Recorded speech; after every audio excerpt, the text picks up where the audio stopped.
Welcome to Kaumudy Global.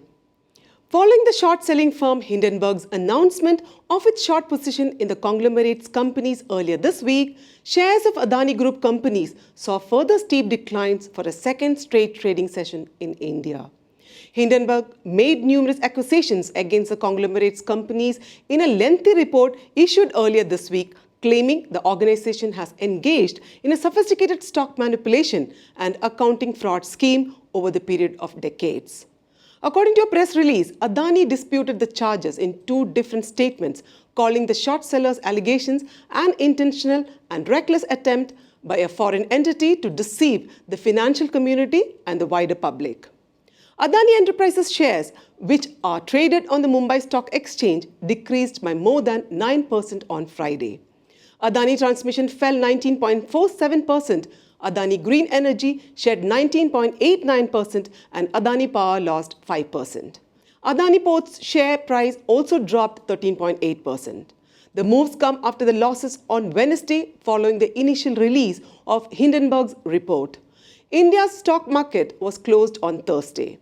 After hearing Adani's comments, the short seller company reiterated its original position, stressing that the conglomerate had not provided any clarification and that any legal action taken against Hindenburg would be merciless.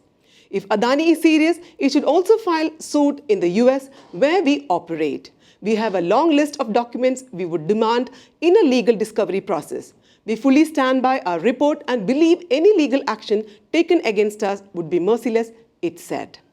Billionaire investor and CEO of Pershing Square Capital Management, Bill Ackman, voiced his support for the short seller firm in a tweet posted shortly before India's market opened.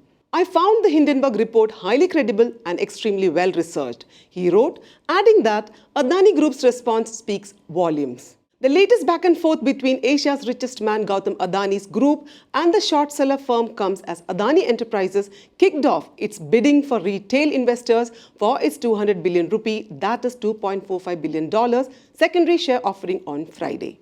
The firm last week set a floor price for the offering of 3,112 rupees per share with a price cap of 3,276 rupees per share, according to a filing. It is reported that anchor investors, institutions that are allotted shares at a fixed price before the offering opens to the public, made bids of shares worth 90 billion rupees and that Malaysia's Maybank was allocated more than 34% of the shares reserved for institutional investors, while the Abu Dhabi Investment Authority picked up 2.56%.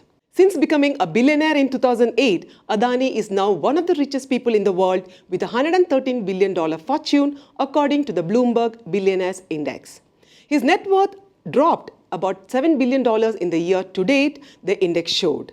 In August last year, the company sought a hostile takeover of Indian media group NDTV, which in a filing said the move was carried out without any consent from its founders.